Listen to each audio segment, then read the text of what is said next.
Sigamos conversando respecto a turbulencia. Ya vimos, estuvimos poniendo un poco de análisis en este fenómeno multiescala, donde teníamos vórtices grandes y vórtices cada vez más pequeños, y que diferentes cosas ocurrieron en esas diferentes escalas, y ahí dibujamos lo que se llama, lo que llamamos las cascadas de energía, ¿cierto? En la cascada de energía cinética turbulenta era básicamente un gráfico. Se me olvidó agregar en ese caso que era log-log. Aquí tenemos el número de ondas, que es básicamente 1 sobre L. Aquí tenemos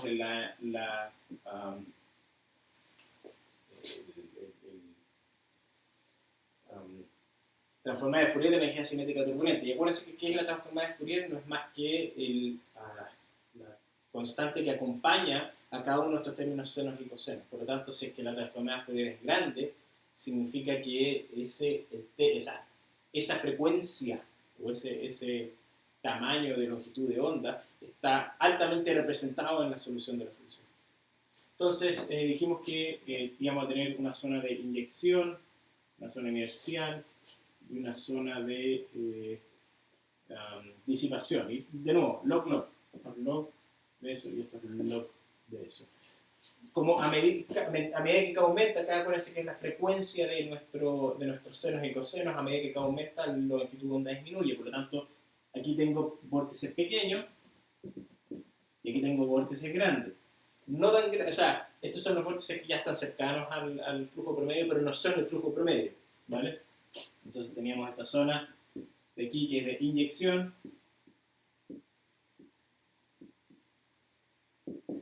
y esta zona de disipación. No está saliendo disipación. Y esta zona aquí que llamamos inercial, donde no hay generación ni disipación de energía cinética turbulenta, solamente transferencia de vórtice grande a vórtice pequeño. ¿De qué forma? De esta forma que estábamos describiendo, donde se genera un vórtice detrás de esta cuchara que está revolviendo el café, tomando el ejemplo de antes, y de ese vórtice se desprenden vórtices cada vez más pequeños, ¿cierto? Entonces, la pregunta es, bueno, vamos a llamar a esta escala K sub D. ¿Cuánto vale esa escala? ¿Cómo podemos calcular el tamaño de ese vórtice más pequeño que se genera? Porque sabemos que de aquí en adelante simplemente se difunde de forma de calor debido a la difusión molecular, ¿cierto? Entonces, la pregunta es, ¿cuánto vale K sub D? Y el análisis que nos permite calcular ese K sub D se lo debemos a Andrei Kolmogorov, que de hecho es matemático ruso, que hizo un análisis tremendamente simple, pero tremendamente efectivo para poder calcular este K sub D, simplemente utilizando análisis dimensional, ¿ya? Ahora, ¿cuál es la gran, la gran suposición detrás? Es lo que se llama la universalidad de las pequeñas escalas. ¿Y a qué me refiero con eso? ¿O a qué se refería Kolmogorov con eso? Que si es que yo, digamos que, o sea, flujos turbulentos en todos lados, dentro de una tubería, detrás de un flujo alrededor de un cilindro, en un jet, en un flujo, en una tobera, en todos lados vamos a encontrar flujos turbulentos. Sin embargo, vamos a suponer, ¿ya? Y esto es una suposición, pero que es fuerte, sin embargo, nos permite hacer un análisis simple para llegar a una solución que en verdad es bastante cercana a la realidad. Vamos a suponer de que a las pequeñas escalas son universales. ¿Y a qué me refiero con eso? A que yo sé que a pesar de que esa turbulencia se genera en un contexto de flujo promedio, que es una tubería o un flujo de un cilindro, voy a suponer que las pequeñas escalas ni se enteran de dónde vienen. Entonces, por ejemplo, si yo soy capaz de aislar las pequeñas escalas en una turbulencia en una tubería, o en un flujo detrás de un cilindro, o un flujo detrás de un auto, o en una tobera, y los miro, no voy a poder discernir de dónde vienen. ¿Ya? Esa es la gran suposición. ¿Y por qué es tan importante? Porque si es que no puedo discernir de dónde vienen, significa que la caracterización de esta pequeña escala tiene que ser debido a sí misma solamente. En el fondo no puede haber injerencia de las grandes escalas en la caracterización de una pequeña escala, ¿vale? Entonces, de hecho, hagamos un poquito de análisis dimensional y acuérdense lo que hacíamos en análisis dimensional, que era uno mira el problema, determina cuáles son las variables principales del problema y a partir de eso caracteriza, ¿cierto?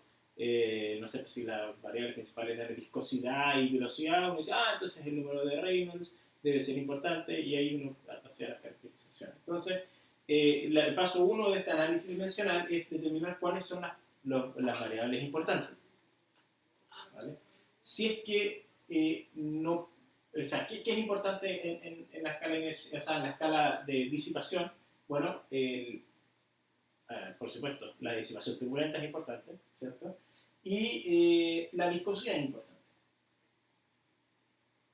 No se me ocurre nada más que sea importante a esta escala. Entonces, veamos dimensionalmente cómo se ve esta cuestión. La disipación tiene unidades, se me olvida, así que voy a mirarlo para no equivocarme. La disipación tiene unidades de...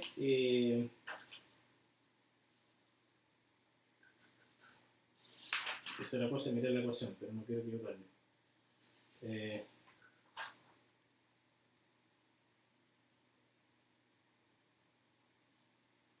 La disipación tiene unidades...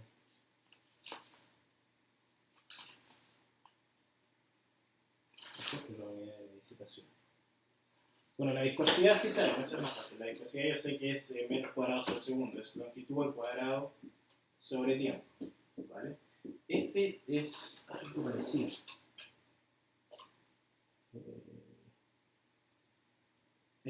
Es longitud al cuadrado sobre tiempo al cubo.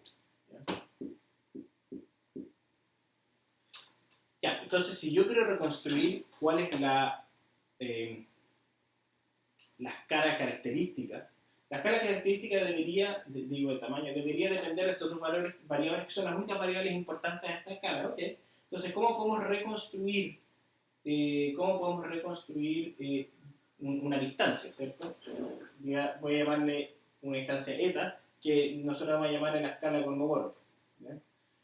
Que debería ser algo así como 1 sobre K sub d, ¿vale? Ahora, todo esto es en órdenes de magnitud, estamos haciendo un análisis dimensional. Entonces, ¿cómo podemos reconstruir esto? Bueno, si es que ponemos nu al cubo, entonces sería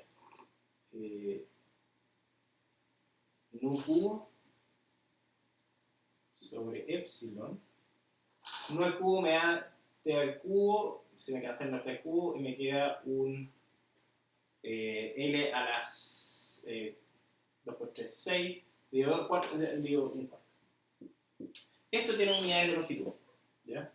Y solamente usando análisis dimensional, el análisis dimensional está diciendo que el tamaño característico de esta escala debería ser, debería tener este orden de magnitud, que es bastante chico. Y de hecho, a pesar de ser un análisis que al parecer es un poco rústico y simple, de hecho se ha demostrado numéricamente, y no sé si experimentalmente, pero sí numéricamente, de que la escala de Kolmogorov es justamente más o menos la escala de las vórtices más chicos, más o menos la mitad de esto, ¿ya? Así que en términos de orden de magnitud estamos bastante bien. Y fíjense, es un número bien chico. Lo vamos a ver en un rato más cómo... vamos a ver un rato más de qué orden de magnitud estamos hablando. Pero así, de esta misma forma, podemos determinar algo así como un tiempo característico de la escala Kolmogorov. El tiempo característico uno puede considerarlo como algo así como el tiempo que se demora en dar una vuelta al vórtice. Y llamémoslo T sub d, que la única forma de obtener unidades de tiempo solamente utilizando estas dos variables, esto de nuevo análisis dimensional, es, bueno, si hacemos nu sobre... no, epsilon sobre nu. Nu sobre epsilon me va a dar tiempo al cuadrado, por lo tanto elevado a un medio. Ese es el tiempo característico de los vórtices de las pequeñas escalas. Básicamente ese vórtice tiene un tamaño más o menos de nu cubo sobre epsilon en un cuarto y se demora más o menos en dar una vuelta nu sobre epsilon elevado a un medio, lo cual me da una velocidad característica de Kolmogorov de eta sub k sobre t sub d. O sea, es básicamente una velocidad característica de los vórtices de esa escala, ¿ya? Que sería, voy a dibujarlo arriba, u sub k sería igual a nu cubo sobre epsilon elevado a un cuarto dividido por nu sobre epsilon elevado a un medio. Y ok, esta cuestión me da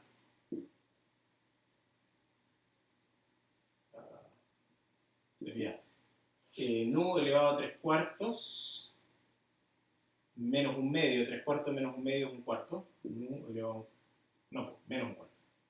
3/4 menos medio es un cuarto. Un cuarto dividido por epsilon elevado a un cuarto menos epsilon elevado a un medio, sería epsilon elevado a menos un cuarto, por lo tanto me da u sub k nu por epsilon elevado a un cuarto. ¿Ya? Una velocidad característica, un tiempo característico, un tamaño característico. Y esta escala se le llama la escala de Kolmogorov. Simplemente usando análisis dimensional, cosa que ustedes saben de sobra, podemos llegar, haciendo entonces procesión de universalidad de escalas pequeñas, podemos llegar a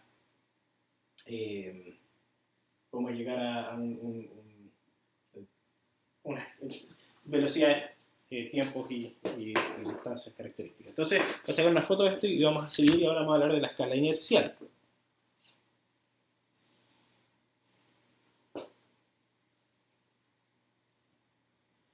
Hablemos de la escala inercial ahora. La escala inercial es esta en medio. Entonces la pregunta que nos podemos hacer respecto a la escala inercial es, bueno, ¿cómo cae esta cuestión? En el fondo, ¿cómo está cayendo la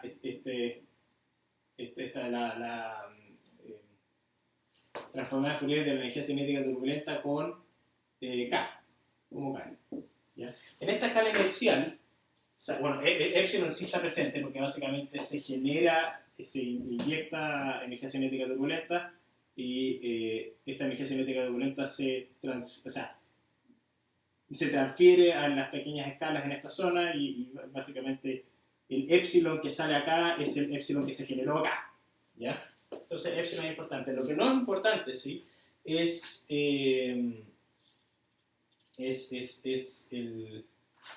la viscosidad. Ya no es importante, estamos lejos de la zona disipativa, no podemos, en esta zona inicial vamos a suponer de que estamos totalmente desacoplados tanto de las pequeñas escalas como de las grandes escalas, ¿vale? Entonces no puede depender de lo que pasa a nivel promedio, tampoco puede depender de lo que pasa a nivel ¿cómo se llama esta cuestión? A nivel promedio ni a nivel de las pequeñas escalas, y solamente lo único que tenemos acá es epsilon, ¿cierto? Entonces, la energía cinética turbulenta ya tiene unidades, o sea, la transformada de Fourier de energía cinética turbulenta tiene unidades de longitud al cubo sobre tiempo al cuadrado. Epsilon, ya dijimos antes, tiene unidades de, ya se me olvidó, de longitud al cuadrado sobre tiempo al cubo. Y K, que es 1 sobre L, tiene unidades de 1 sobre L, ¿cierto? Entonces, la pregunta es, ¿cómo podemos reproducir este de aquí? O sea, ¿cómo podemos reproducir K a partir de las únicas variables que son importantes, que son epsilon y K? Entonces, esta cuestión debería ser, bueno, epsilon, a ver, ¿cómo podemos reproducirlo? Bueno, tengo un 3, 2, entonces epsilon debería ser elevado a 2 tercios, ¿cierto? Para que pueda conseguir el 3 al cuadrado. Y si es que elevo esta cuestión a 2 tercios, me queda un L elevado a 4 tercios, y yo quiero que me quede L cubo, por lo tanto necesito un K elevado a menos 5 tercios. Esa orden de magnitud. De hecho, podríamos escribir que K, estoy revisando, si es que da las unidades. Epsilon elevado a 2 tercios me queda, recupero el T al cuadrado acá, ¿cierto? Estoy viendo solamente unidades. Y pero arriba me queda un L a la 4 tercios. L a la 4 tercios. Y yo quiero llegar a L elevado a cubo. Entonces, de L a 4 tercios a L cubo necesito 5 tercios, está perfecto. Sí, sí, perfecto, ya está perfecto. Entonces, esta cuestión tiene que ser igual a una constante, S sub K por epsilon elevado a 2 tercios, K elevado a menos 5 tercios.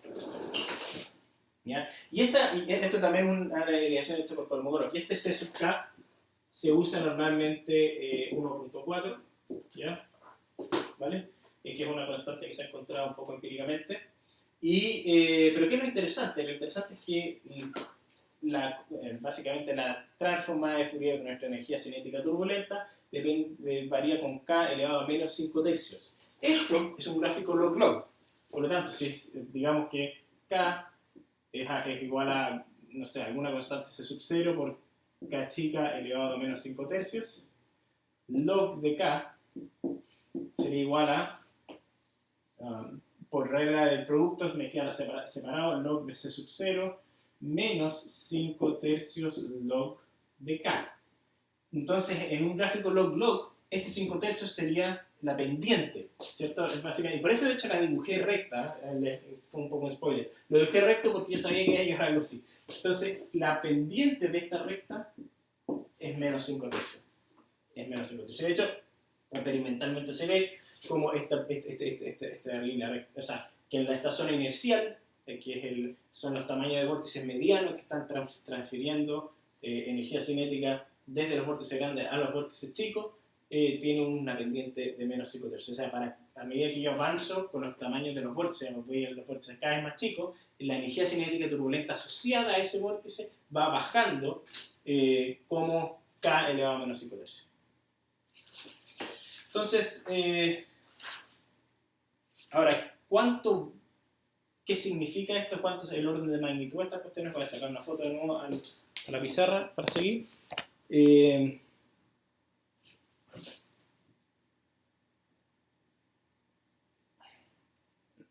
Entonces, ¿qué es lo que significa esta cuestión?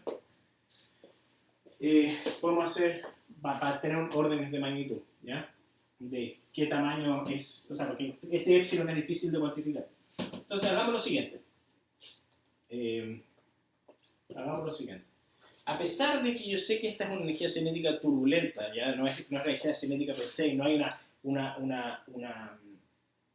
conservación de energía cinética turbulenta, sino que teníamos esta ecuación de transporte de energía cinética turbulenta, que no es lo mismo, ¿ya? Sabemos que todo lo que se disipa por acá tiene que haber sido generado arriba, a pesar de que de esta suposición de universalidad de las pequeñas escalas hechas por Kolmogorov, que da la impresión de que es cierta, porque justamente las estimaciones con estas suposiciones son muy buenas. Aún así, sabemos que esa energía cinética turbulenta tiene que ser generada arriba, ¿cierto? Entonces, hagamos lo siguiente. Vamos a suponer, o sea, no vamos a suponer, vamos a escribir la disipación turbulenta a partir de variables que están acá arriba, ¿ya? Hagámoslo, entonces, yo sé que la disipación turbulenta tiene unidades de longitud cubo sobre t al cuadrado, ¿cierto? Eso es lo que ya hemos llegado antes. Entonces, bueno, ¿qué cosas son importantes en la escala macro? ¿Qué cosas son importantes? Bueno, tiene una velocidad y tiene una longitud característica, ¿cierto? Pongámosle L, o sea, pongámosle G, UG y LG, ¿ya? por U de las grandes escalas y L de las grandes escalas. Okay. Entonces, podemos escribir esto como U sub G al cubo, al cuadrado sobre L sub G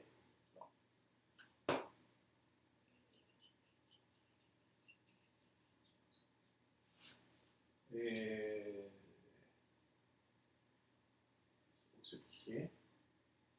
Estoy al revés, parece. Era T cubo sobre L cuadrado.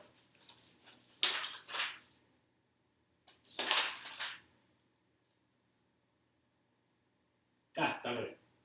Y eso es. Entonces, esta cuestión es lo que se repite. Esto era L al cuadrado y T al cubo. L al cuadrado y T al cubo. Ok. Entonces, esta cuestión tiene que estar relacionado con cosas de las grandes escalas. ¿Por qué? Porque yo sé que esa disipación, lo que se disipa, esa energía cinética turbulenta que se disipa, se tiene que haber generado acá arriba. ¿Ya? Así que estamos como un poco obviando esa suposición de universalidad que estuvimos conversando hace un rato.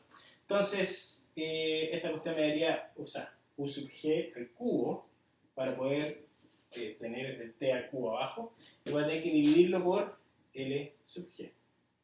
Perfecto, si esa es la disipación, ¿ya? Y además yo sé que la disipación, ahora ojo, U sub G y L sub G no son las velocidades y distancias características del flujo promedio. Si seguimos estando dentro de esta zona, que es todo fluctuación, pero son de las grandes escalas, son básicamente los primeros vórtices que se desprenden del flujo promedio. Entonces, veamos esta cuestión. Entonces sabemos que eso es epsilon, y además nosotros vimos de Kolmogorov que mu cubo sobre epsilon elevado a un cuarto era la escala de Kolmogorov. Entonces relacionamos estas dos cosas. Tenemos epsilon acá y tenemos epsilon allá, ¿vale? Entonces lo que voy a hacer, voy a agarrar este y lo voy a meter acá adentro. Perfecto, entonces eta, que es el tamaño del vórtice más pequeño, es igual a nu cubo sobre epsilon. Epsilon sería U sub G al cubo por L, ¿cierto? G elevado a un cuarto. Ya, sobre. Entonces voy a hacer lo siguiente, voy a multiplicar arriba y abajo de acá adentro por L al cubo para poder sacar algo, en el fondo sacar algo en líquido. Entonces voy a hacer nu cubo. Si multiplico arriba y abajo por L al cubo me queda L sub G a la cuarta partido por U sub G al cubo, L sub G al cubo, ¿cierto? Elevado a un cuarto. Y mire, pasa algo bien chévere. Tenemos un 4K, un cuarto K lo puedo sacar para afuera, y esto lo puedo poner abajo, en el fondo lo traspaso para allá, entonces me queda eta sobre L sub G igual a nu cubo sobre U sub G al cubo, L sub G al cubo. Voy a sacar ese cubo para no escribir más. Nu sobre U sub G, L sub G elevado a 3 cuartos. De primera, nada especial, pero fíjense, esto no es más que el número de Reynolds de ese flujo del vórtice de la macroescala. Es el número de Reynolds del vórtice de la macroescala. Ok, entonces esta cuestión es igual a Reynolds a la menos 3 cuartos. Reynolds sub G, ¿vale? El Reynolds sub G para distinguirlo del Reynolds promedio. Este no es el Reynolds promedio, es el Reynolds, utilizando como tamaños y longitudes, tamaños y velocidades características lo que pasa aquí, en las fluctuaciones de los grandes vórtices. Entonces, bueno, ¿qué significa eso? Nosotros sabemos que este LG no es el flujo de la escala promedio, pero tampoco es qué sé yo, 10%, es del orden de magnitud, no es mucho más chico que la escala promedio, ¿ya? Entonces esto nos permite un poco hacernos una idea de qué tan chica está el eta. Entonces expliquemos. Pongamos algo, una persona caminando, por ejemplo. Una persona caminando mide del orden de 1 metro, camina del orden de 1 metro por segundo, y la viscosidad del aire es 10 a la menos 6, ¿cierto? Algo así. Entonces, el Reynolds de una persona de 1 metro caminando a 1 metro por segundo es del orden de 10 a la 6, ¿cierto? Entonces, 10 a la 6, ¿qué significa eso? Que 10 a la 6 sería el Reynolds. Digamos que el Reynolds G es cercano al Reynolds promedio, ya una solución. Y esto elevado a menos 3, a 3 cuartos. O sea, a menos 3 cuartos. Entonces, 10 a la 6, 6 por 3, 18. 18 dividido a 4 son 4. Esto es más o menos 10 a la menos 5. Más o menos. O sea, 10 a la menos 5. Entonces, ¿qué significa eso? Que el tamaño del vórtice más chico sobre el tamaño del vórtice más grande dentro de las fluctuaciones es del orden de 10 a la menos 5 órdenes de magnitud. Por lo tanto, digamos que ese primer vórtice que tú te desprendes de la tuya es del orden de 10 centímetros, 0,1 metro.